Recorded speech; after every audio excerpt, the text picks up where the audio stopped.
Welcome back to the Creative Boom podcast. I'm your host, Katie Cowan, and today we're joined by Emily Jeffrey-Barrett, the founder of Among Equals, the creative agency she launched from her spare room in 2020, now making bold moves globally with a brand new office in Dubai. In this episode, Emily and I talk about what it really takes to grow something from scratch, how it feels to hit that 5-year milestone, and the surprising reactions she's had to saying she wants to sell the business one day. We also explore what happens when women in leadership refuse to shrink and why that still unsettles people. We get into emotional labour, visibility, and the deeper meaning behind the name Among Equals. We talk about being talked over, underestimated, and how we find our voice when half the world thinks we're too much and the other half thinks we're not enough. And yes, we even had to record this episode twice because the first time we had way too much fun. That in itself opened up a whole conversation about likability, being taken seriously, and the narrow boxes women are still expected to fit into. All that, plus the agency's philosophy, plans for the future, and what real disruption in the creative industry might actually look like.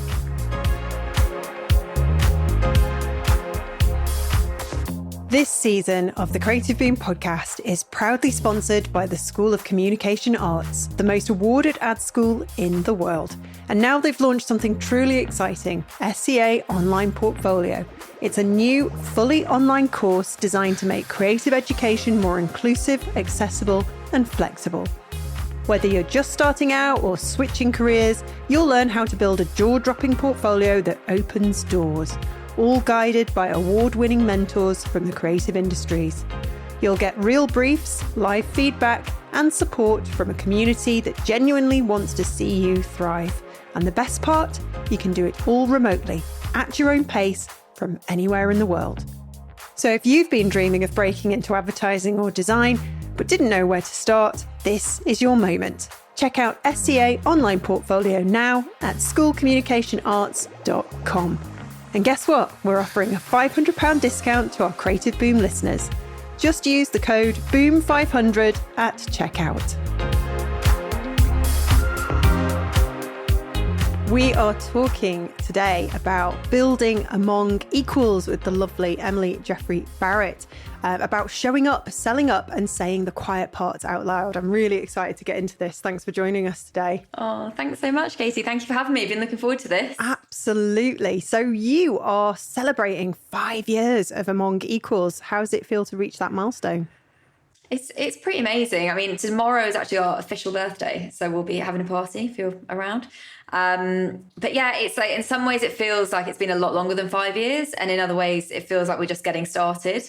I can't quite believe it's been that. Somebody told me a while back, last week, that it's like a milestone to get to a year. Yeah. And so like reaching 5 just feels crazy. Yeah, I guess it doesn't feel like a long time, but on looking back, and also the fact that you started it during the pandemic, that is crazy. Yeah, it was a really interesting time to start a business, and a lot of people expressed, I would say, fear, increasing levels of fear, particularly my parents, who were very worried about me quitting my nice stable job. Sorry, Mum. And, I went from working at a great agency to literally being on my own in a spare room, sitting on patio furniture. But I think the flip side of, starting the business in the middle of a global disaster is it really leveled the playing field. Because before the pandemic, you needed an office and you needed laptops and you needed people. So you needed money, right? You needed an investor or you needed capital to start with.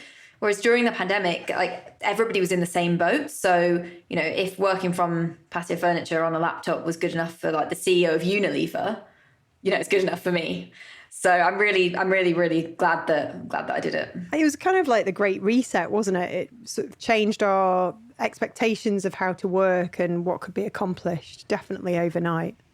It really did. And I think it was a big, it's a big shift in perspective, isn't it? I think people started to think a lot about their lives. You saw lots of people leaving London. Loads of people got dogs, for example, made quite big life changes. But I think it also raised questions for a lot of people around fear.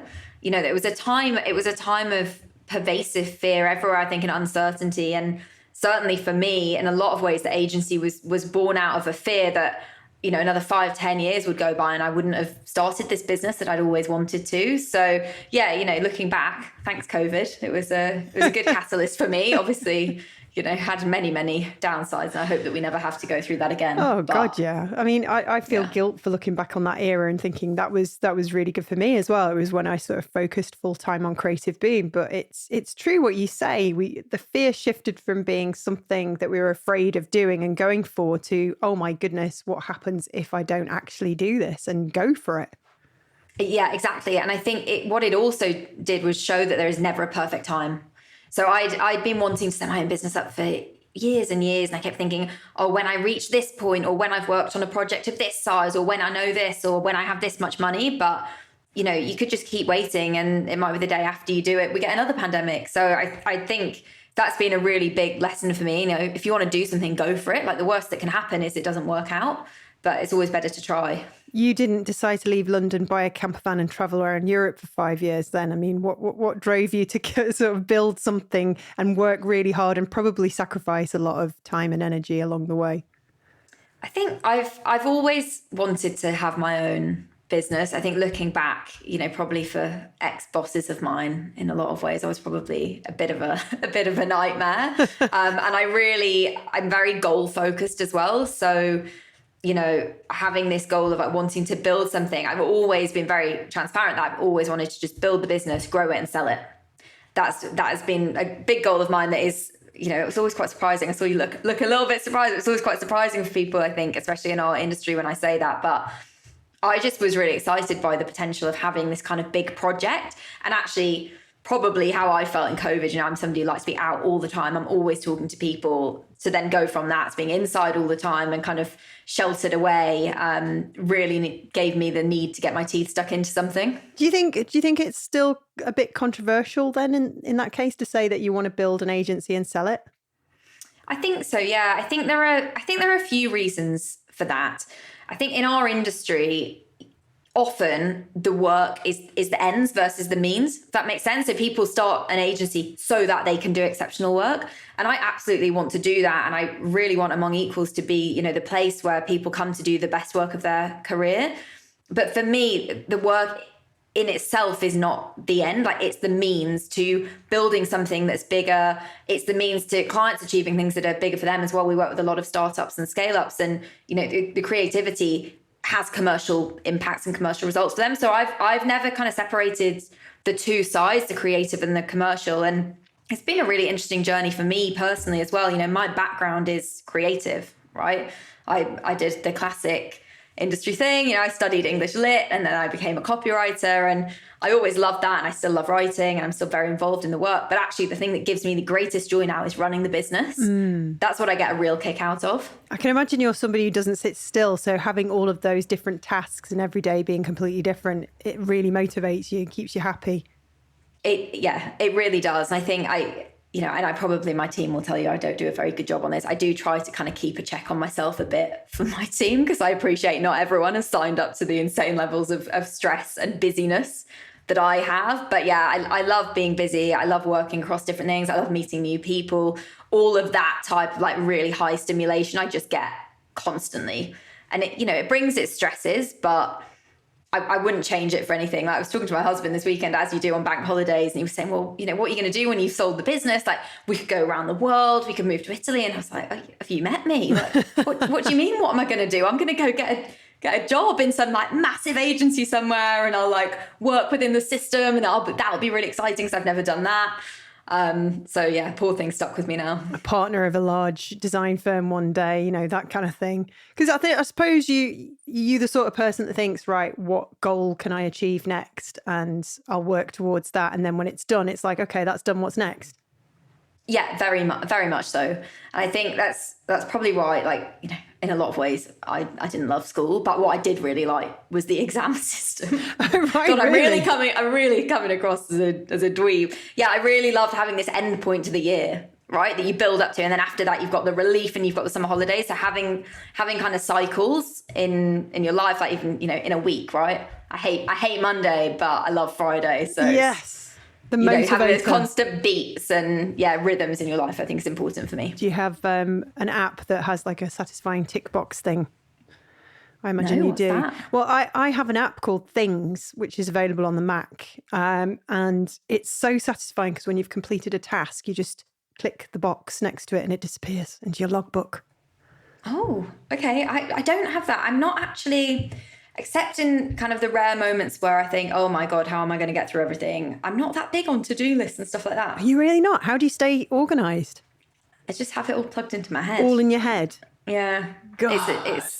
I've, as the Amazing. team's grown, our systems and processes have improved. Yeah. And I attempt to be good at logging what's in my head, but often, I do very much live in there. Drive everybody mad. Yes, pretty much. Love it. Same. It's the best way to be.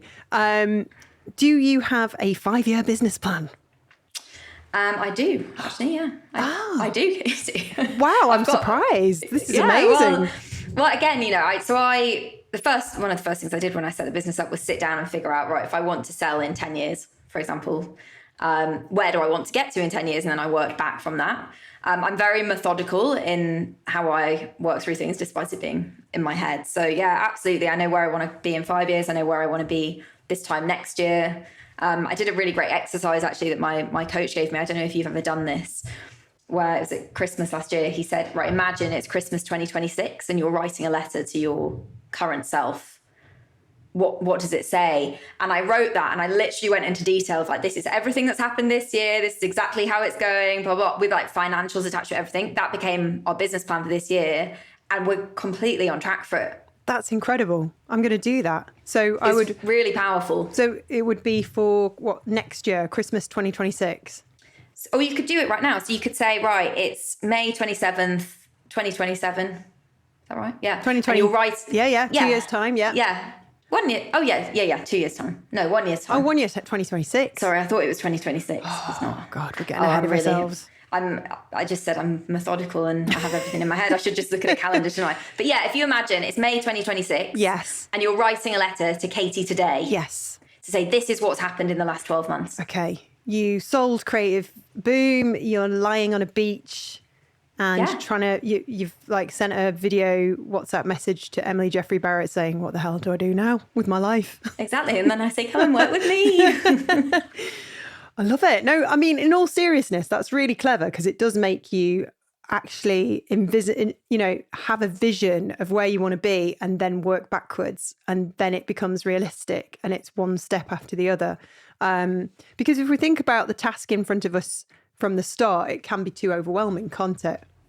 Yeah, absolutely. I think in some ways it's the same as doing work or, writing a piece. If you're starting with a blank page, it's so much harder than if you've got an idea of where you want to get to at the end. Because once you've got that, you can then build a strategy back from it. Yeah. So it's kind of how I've always, operated in my life. But that in particular was a really, really, really helpful practical exercise to get me there. So I'll be doing that every year. Was opening up a second office in Dubai part of the plan, the grand plan? So in terms of grand plan, it's always been part of my plan to have like the base office in London and then additional offices. So Dubai happened to be the first one of those. It could have been in different locations, but for many reasons we chose Dubai. But yeah, absolutely opening, something else this year was a part of my plan for 2025. So yeah, and there's been, a lot of luck along the way. I think Dubai specifically, number one, I really like the idea of starting something as we turned 5. I think the business is still exciting, but you don't get that rush of like when every like crumb is a delicious morsel from heaven and you're like, yes, I've achieved something constantly. You don't get that same rush when the business is a bit more established. Yeah. But it also just felt like quite a fitting way to celebrate, and really the stars really aligned on Dubai. Yeah. Kind of meant we had to go for it at that time. You've got the seasoned Victoria Gleeson running the show over there. We do, yeah. Very Victoria's exciting. Fantastic. Yeah, brilliant. And why Dubai? Why did you choose there? Because it's quite unusual second office. So there are a few practical reasons. One of them is my brother lives there now.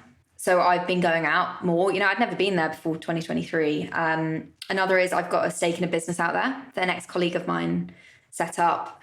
Another is I met Victoria. She freelanced for us. She was fantastic. Tried to hire her in London. She was like, I love AE, but I'm just desperate to get back to Dubai. She used to work there. So there were those kind of practical elements. But I think on a bigger, more philosophical level, like I am a very ambitious person. We as a business are very ambitious. And Dubai right now just feels like the home of ambition. It's so fast moving. There's so much energy. There's so much optimism in that region. And I'm not to say that, you know, we won't open other offices. I think other places we'd looked at, you know, Amsterdam, New York, LA. I'm obsessed with America. So I've always wanted to work there, but this opportunity just presented. And I just thought, you know what, every time I've been to Dubai, I felt this real kind of reinvigoration. So it just felt like the perfect place at the perfect time. Do you go with your gut a lot? Yes. Yeah. Yeah. And is it ever wrong or? Oh, I've definitely made some poor decisions. And, you know, we've talked about this before. I think I don't always necessarily have the best gut instincts on people when I meet them, because I expect everybody to be amazing all the time. And so I'm always just really happy, like a Labrador, to meet people. But I think when it's something like this, you know, I've been thinking for a long time, oh, well, I want to open a second office. So it'd been kind of in the back of my mind. I'd done, you know, we don't really smoke cigarettes anymore. So back of a fag packet feels, you know, outdated, but whatever the 2025 equivalent of that is. I'd done kind of modelling out. So I knew I wanted to do it, and it was kind of, I'd been thinking about it for a long time, but that moment of decision happened very quickly. Like literally within 24 hours, I called our ops director and I was like, right, we're setting up in Dubai. And she was like, what? Why are you doing this to me? So let's say like last time we moved office, you know, I realised that the rates we were getting on our current building weren't great. And that day went out and we found another one. I think it's a funny one. And, you know, I've had, I suppose we all have, I'm sure, Katie, you've experienced this as well, like, you know, people, I think, maybe misinterpreting how I act. Maybe because I'm a woman, maybe it's not, maybe it's nothing to do with being a woman. But one of the things somebody kind of leveled at me last year was, oh, you're really spontaneous and you're very rash and you do things too quickly. And I kind of took that to heart. And then I stepped away and reflected on it and worked with my coach whenever I was like, I really don't think that's true. I think actually I am just decisive, and I do trust my instincts for things around the business. As long as the risk isn't kind of too great, yeah, I'm really quite happy to give stuff a go. That was going to be my next question, actually. Do you think anything sort of hindered your progress based on the very simple, you know, fact that you are a woman? I think in some ways, yes, and in some ways, no. I think we've all, well, maybe not all, but certainly I have experienced quite a lot of setbacks that I think I might not have if I were a man. Like, you know, really practical examples. Like I got offered a promotion once, and then my response to that was, thank you so much. You want me to run this new team. Here's a plan for how this team could work, and here's how much budget I need, and here's a new business plan. I came back with all of that quite quickly. And the response was, well, you should be more grateful, and you're getting too big for your boots, so it's not going to happen anymore. Good grief. So yeah, and that was a bit of a funny one. I think looking back, you know, it was in quite a patriarchal culture that the business was in. You stepped out of your required little circle. You couldn't, you know, oh, goodness me. That's still happening.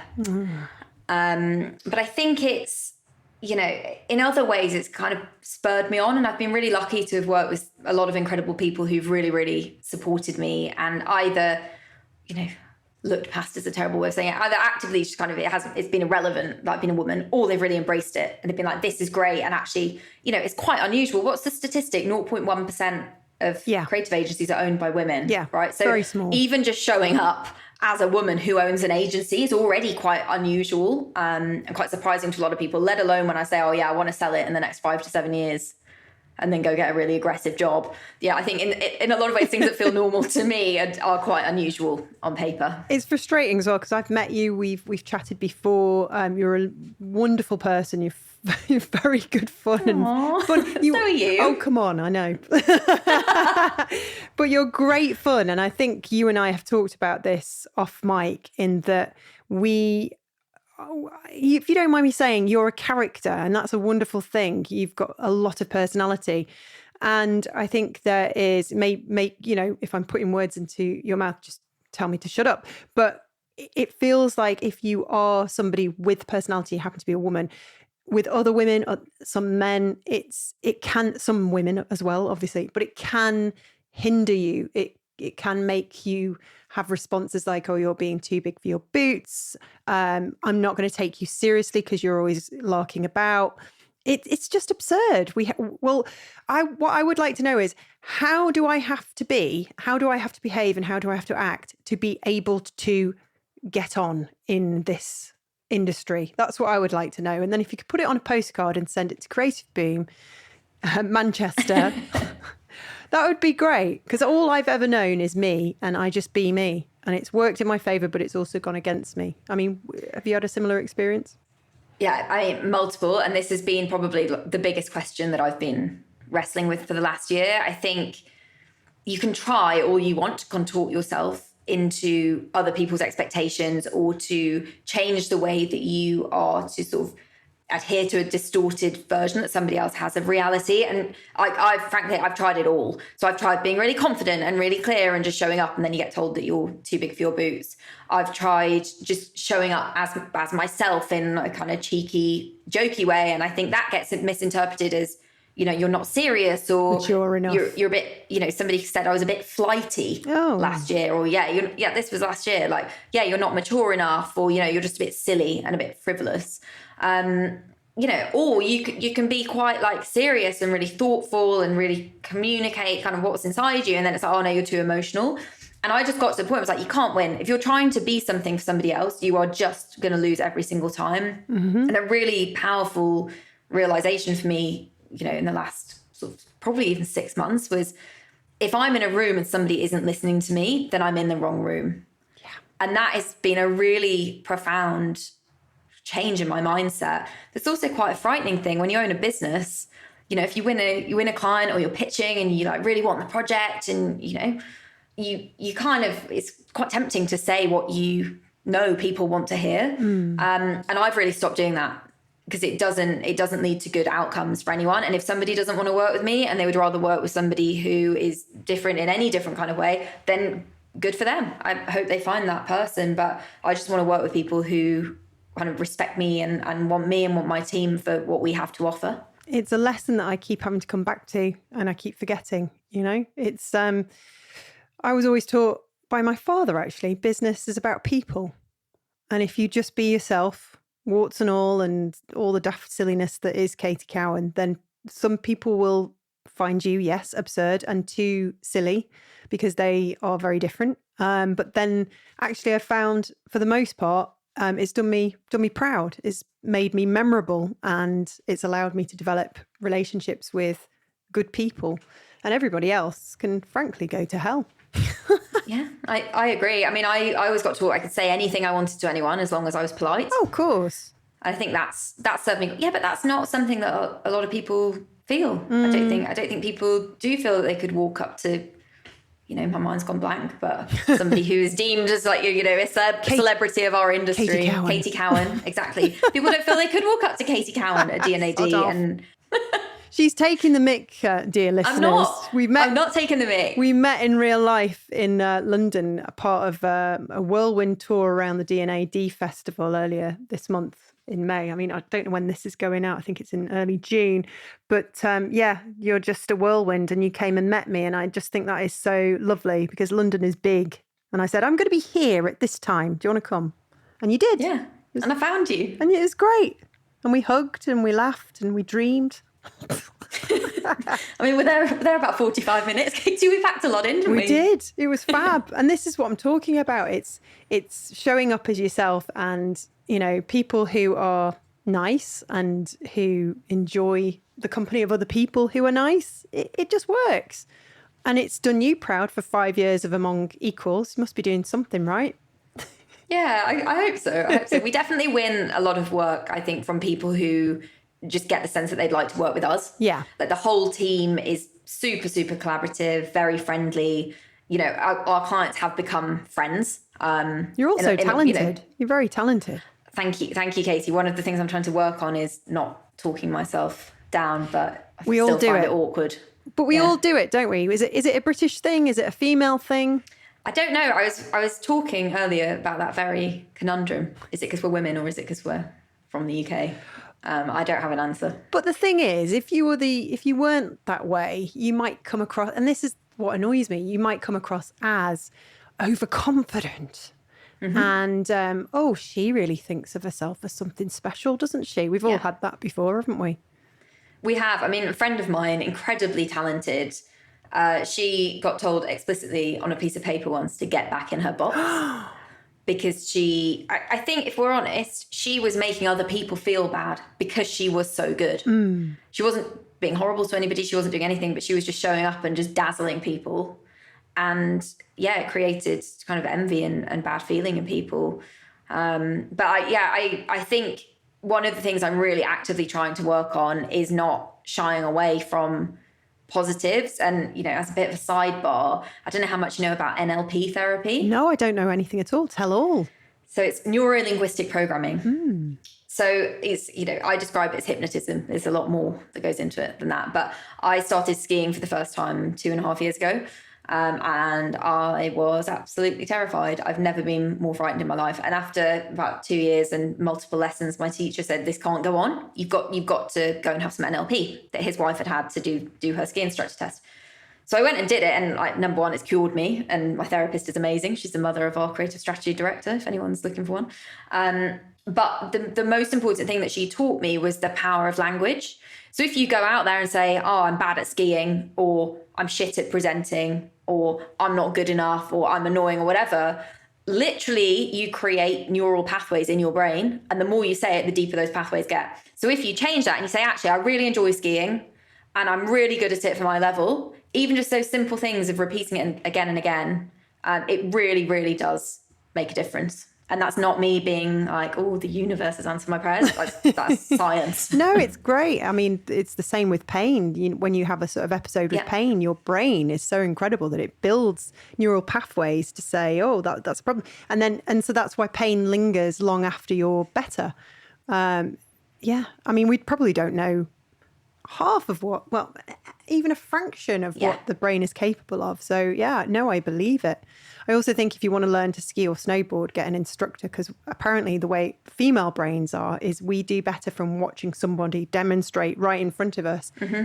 Whereas men, apparently, I don't know if this is correct. I'm just quoting on something I learned ages ago. But men do better by just throwing themselves down the hill and falling over a lot. Isn't that weird?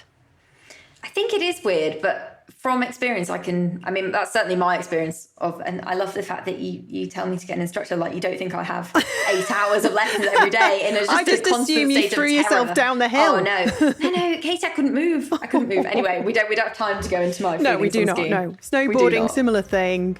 Got an instructor, was okay. Yes.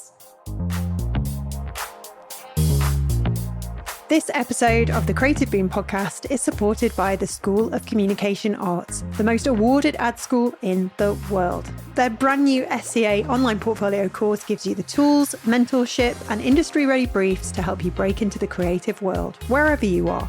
And right now, you can get £500 off with the code BOOM500. To show what's possible, we spoke to Charlie Bowden, now creative director at Kessels Kramer, with a background in graphic design and a bold, unconventional approach to creativity. We asked, what's one piece of advice you'd give to a future SEA student? If I was to say one thing to a future student, or perhaps if I was to say one thing to myself before I had started going back in time, I'd say enjoy it. It's intense. And be open to building relationships with the mentors and the people that you meet throughout the course, because it's something that I didn't really realize at the time. But as I've got older and gone through my career, I still feel like there's a connection to people I met there, however loose and long ago it is, where you can kind of not pick up the phone, that's old school, but like, you can just send them a message, and 9 times out of 10, they're still open for conversations and kind of advice, or, just it's conversations, and it's that network. Networking's a horrible term, but it's a good place to do that. Thanks so much to Charlie for his insight. If you're ready to shift your mindset and supercharge your creative career, check out SCA online portfolio at schoolcommunicationarts.com and use code BOOM500 to save £500.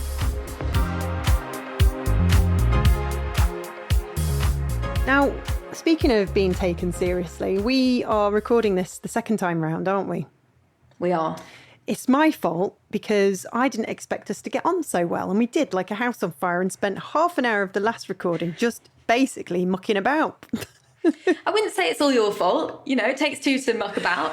You were just great fun. We were talking about all sorts of things. We talked about brownies, getting kicked out of the brownies, of which we'll share a snippet of that in The Spark coming up later this week. So hang about for that, dear listener. It is very good. You do not want to miss it. Lots of giggling. And I said to you, when I met up with you in London after, I said, look, it was great and it would be very popular, but I need to do you more. I need to do you proud. I don't do you enough justice. We need to re-record it because of all of these reasons above. And here we are. Here we are. I think, I mean, first off, thanks so much for re-recording it. It was a really funny one because I left, I was like, wow, I just had such a great time and I've just met my new best friend. And then I was like, hang on a minute. What did we talk about? I'm just getting flashbacks to some of the things we talked about. Don't repeat them. I won't repeat them. I'm not going to repeat them. They can stay here between us and the 100 people that I've told about all the things I said. But I think it's a really interesting one. This is something that I've learned, again, in the last year. I've had a lot of learnings in the last year, haven't I? Always. Where I just always assumed that people read between lines to kind of see people for who they are. And I think when I meet people, I kind of don't assume that what they're putting out there is who they really are on the inside, which is probably why I always approach everyone thinking, you're going to be great. But, you know, both my coach and my husband is the most transparent, straightforward person. It's amazing. And he said, no, people believe what you tell them. So if you tell somebody that you're stupid or you're a bit silly or whatever, that's what they take from it. And I always thought, you know, when I'm saying, oh yeah, this piece of work, I had nothing to do with it. That was all so-and-so, you know, because I want people to celebrate the team, not me. But maybe what they think is I just have nothing to do with anything. And I'm just some fool in the corner. And I had a real shocker last year when I did an exercise with a colleague and we had to pick 5 words that we wanted, you know, to encapsulate our tone of voice. And one of mine was articulate and I had cheeky in there and all that stuff. One of them was articulate. This guy went, articulate? I'm really surprised you said that. And I thought, oh my God, he doesn't know me at all. And no. You know, I really try hard not to take on other people's perceptions of me or their opinions, but that was a bit gutting. Yeah. So yeah, I really appreciate the chance to, you know, override the giggling from last time. It was so fun. My full permission to use the bloopers, Katie. Hey, listen, Emily, it's not often you meet another woman that's got the same level of bants and silliness. And I thought we riffed off each other. Like I said, I think we should start a band, maybe write a book together, maybe do a podcast. I just think you're amazing. Likewise, and I think we can definitely do that podcast. But I think we probably just need to make clear that it's mostly going to be listening to people laughing. Yes, it would 45 minutes. It would not be serious. Maybe do it when you've sold the business 5 years from now, and perfect. You don't have to worry about reputation. Or that sounds perfect. I mean, I just always assumed that people would recognise constant, you know, agile, on your feet puns as a sign of great intelligence, but apparently they don't. Well, you got kicked out of brownies for it. You should have learnt the lesson then. I know. Oh, well, is it that you're in the wrong, or is the world just a constant disappointment, Emily Jeffrey-Barrett? Oh, the world's a constant disappointment. No, it's not. I don't think either of those things are true. I think there certainly are expectations that people behave in a certain way. I don't think that's just women. I think it's people from all different demographics, different countries and different industries. You know, even now, what I wear to a meeting will change depending on if I'm talking to a law firm or if I'm talking to a, you know, soft drink startup, for example. I think there is an element where you have to adhere to the norms of an industry or, you know, of just a reality. But as I get older, I'm really trying hard not to contort myself into other people's boxes. Yeah, there's a line, and I guess there's that dreaded 3-word thing: play the game. Yeah, I wouldn't say I'm that great at that. No, me neither. Completely useless. Show up to like press launches and events and go to sort of very serious award ceremonies, and I'm just completely joyful and silly and cracking jokes, and I can't help but be anything else, Emily. How do I fix this? I can't either, but I don't think it's something that needs fixing. Okay. I think it's okay.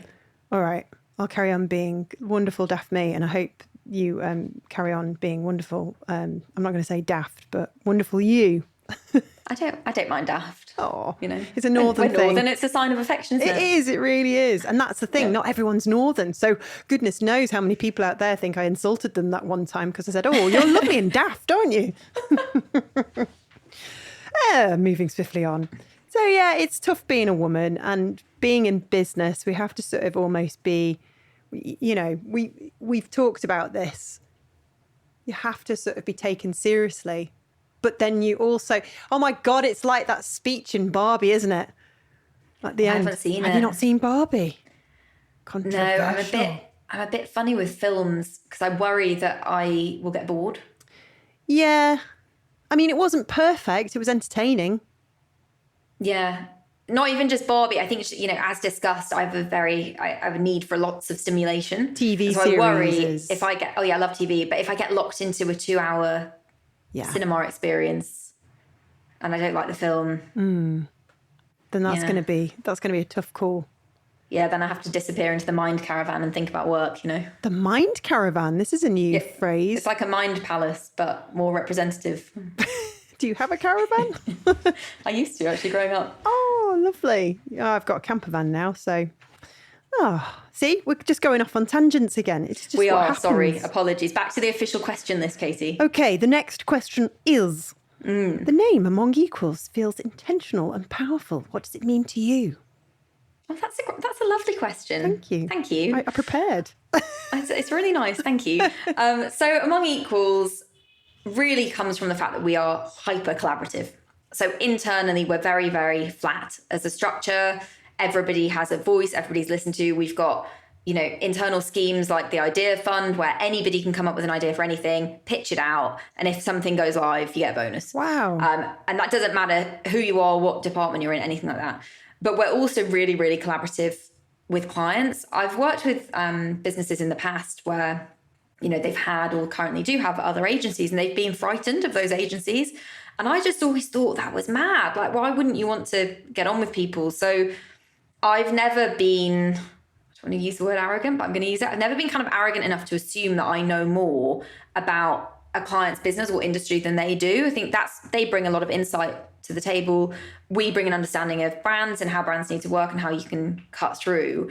So it's really important to be collaborative on both sides. And we work with them, but we also expect clients to work with us. So we've had a couple of instances where it's been very clear that they wanted more of a, you know, supplier-buyer relationship, and that just doesn't work for us in how we work. So I really think you need to bring the two together. So by calling ourselves that and by setting that expectation up from the get-go, we've been able to build the kind of productive, enjoyable relationships that last.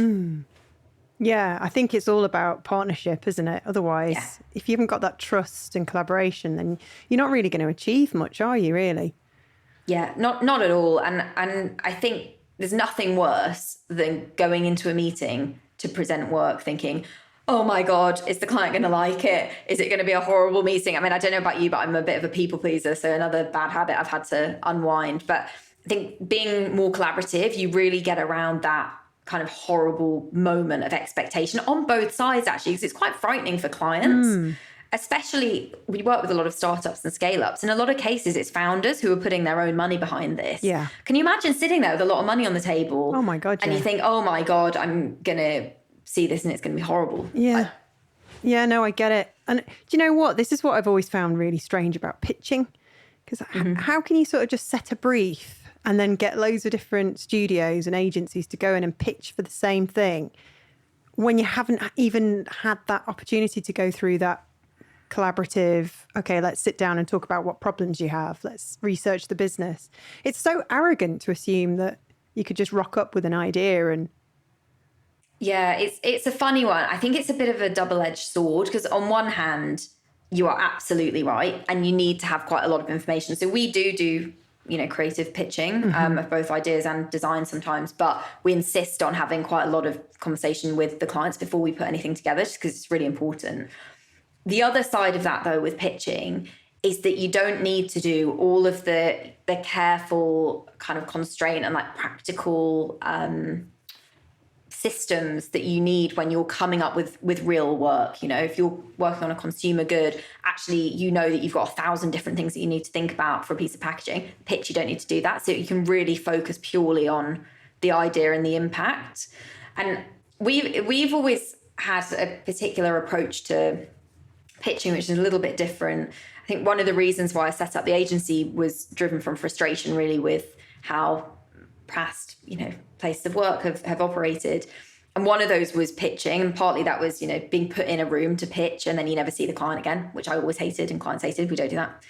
I think the other one is being very constrained. And it's not just pitching, it's presentations as well. But, the scope says 2 creative routes. The scope says 3 creative routes. That's what we will pitch. And that's just not how we work at all. If we've got 3 great ideas, we'll pitch them. If we've got 15 great ideas, we'll pitch them. We kind of don't hold back. And that's been a really interesting journey for me, because that's been one of the things actually that people have commented on. And I think as much as, you've got to have confidence, you've got to believe in what you're doing when you have a business, it is hard sometimes not to let the doubt creep in. God, yeah. And, somebody internally said, I think it makes us look really underconfident when we're presenting a lot of ideas. And I thought, God, is that what people think? They think that we don't have any good ones, so we're sharing more. And then we lost a pitch in December. And the reason that they gave was, the other agency doubled down on one and you presented multiple, and, that just didn't seem right. They kind of were taken more by the confident, this is what exactly, we think you should do approach. And so I was kind of second guessing our approach, which always worked really well, but you do question these things. And then I listened to an interview with Greg Hahn, the Mischief founder. And I've never met him, but I always really love hearing how he talks about work and his approach to setting up the business. And he said, we've changed how we do pitching. We don't hold back ideas. If we've got, 5 good ideas, we'll share them. If we've got 20, we'll share them. And the interviewer went, wow, you've revolutionized the way pitches work forever. I just marched into the office. I was like, guys, we've revolutionized the way pitches work. And after that, everyone was like, yeah, amazing. We've got loads of ideas. Let's not hold back. So I think, again, there's a really important lesson there in just framing and how you look at a situation. So yeah, I really went on a tangent there. No, I love it. You just got me thinking about it, because I never saw it that way. It's tempting to just stick to the brief, and actually you're bringing joy and creativity to that part of the process. You must win a lot of work, but when you do have somebody say no, do you sort of like sit down with the team and say, okay, here's what we'll do better next time? Or is it just a case of, all right, that didn't work out, it wasn't clearly going to be the right fit, let's focus on the next? So we always do wash-ups with projects and after meetings. With pitches... Wash-ups? Never heard that before. That's what we call them, a sort of wash-up at the end of the project stage. Love that. Yeah, it's good. Yeah. With pitches, it's a funny one, because sometimes people tell you the real reason why you didn't win a pitch, but sometimes they tell you a reason that they don't feel bad about telling you. And I think you kind of know when you're going to win something or when you're going to lose. And often it's not, it's what's the saying? It's not you, it's me.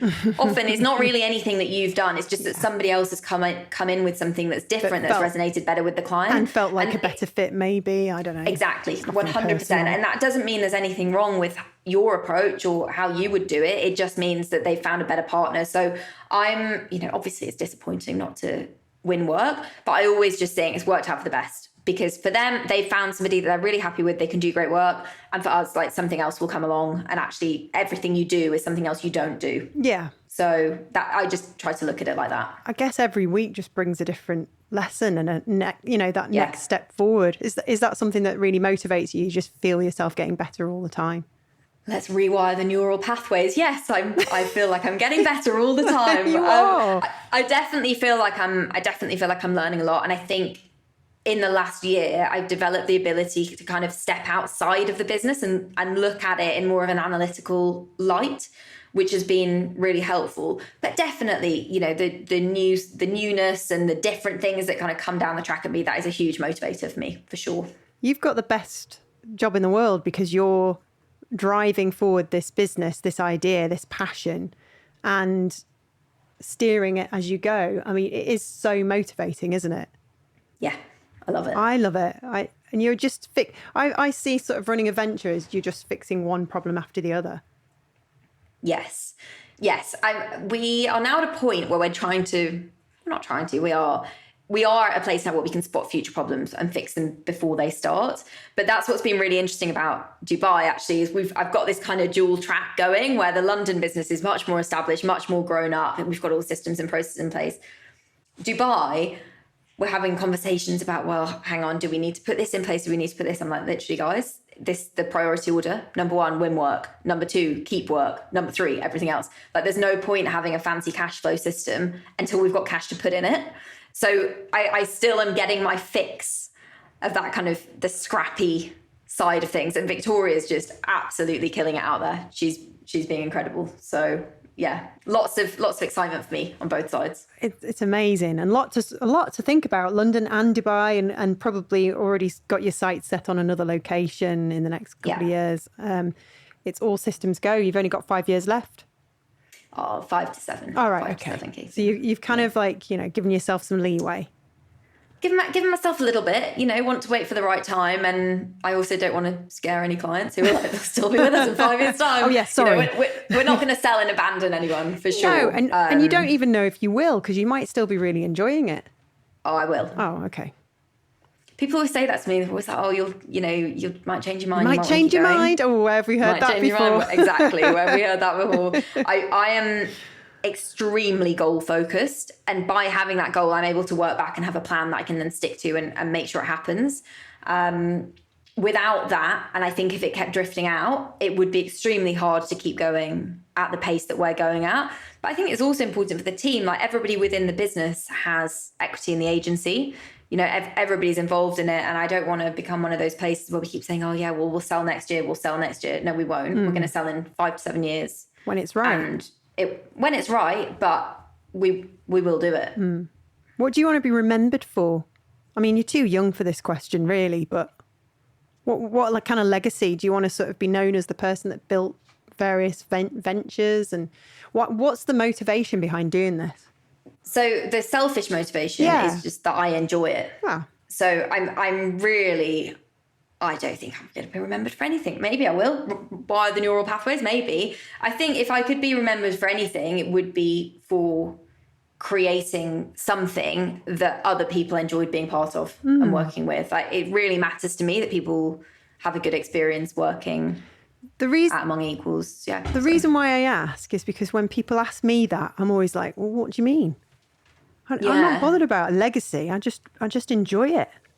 But maybe we should come up with one, because it's quite an impressive question, isn't it? What's your legacy? I want to be more famous than Emily Jeffrey-Barrett. There you go. Oh, well, you're already more famous than me, so I wouldn't worry about that. I'm not at all.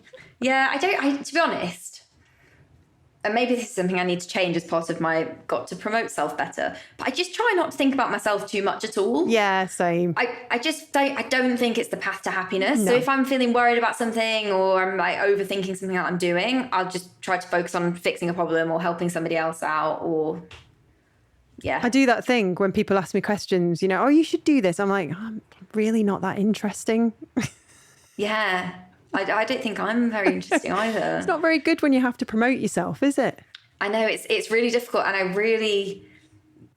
my husband's always giving me pep talks. I really try to say, actually, I am a good writer and I am good at running the business. All that, but it makes me kind of die inside a bit. Yeah, it's cringy. And there's always the danger of becoming overconfident. So I think there's a healthy balance somewhere in the middle that we're always striving to achieve, not thinking that we're absolutely amazing and we're great at everything, but at the same time, not being so self-deprecating that we, oh my God, build pathways in our brain that keep us down a sort of dark path, Yeah, I think it's really important. I do genuinely believe that people believe what you tell them. Yeah. So if you're talking yourself down to other people, that's what they'll take away from it, unfortunately. There's loads of people out there who think I'm really dull. Well, same here. Yeah. Same here. We've got to change that. We can fix that. Exactly. And, it shouldn't be like that. But again, like, you can't deal with the world as it should be. No. I don't think you've got to take it as it is and then see what you can do to change it. So I can't wait to have a conversation with you in 5 to 7 years' time and see where you're at, where you're heading next. Yeah. I mean, well, I could probably tell you because I probably got a letter to myself written from 5 years' time, if I can work out when that is, 2030. I'm going to write that letter and I'm going to see what happens because it's a great idea. You're full of wisdom and inspiration. I love it. My final question for you is, what's one piece of advice you give to anyone building something of their own? Oh, I mean, I've got a lot. I think the biggest one probably would be don't wait. Just stop waiting and just start doing it, start giving it a go. In my experience, the two biggest factors that have been involved in the success that we've achieved, number one has been luck. I really don't underestimate the value of that and the generosity of other people and how lucky I've been to get advice and opportunities from other people I know. The other one is just energy. And honestly, energy beats everything. If you've got the energy to keep showing up every day and putting the effort in, even when you feel like you're banging your head against a wall or you're not feeling great, you've got loads of doubt, you just keep turning up and doing it, in that moment, you will be effective. Amazing. Well, thank you very much, Emily Jeffrey-Barrett, founder of Among Equals. Thank you so much for having me, Katie.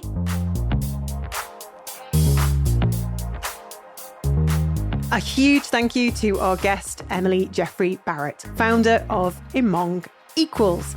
It's funny how you meet some people and instantly click. The first time we recorded this, as I've said, I completely forgot the purpose of our chat and just enjoyed the banter and the fun.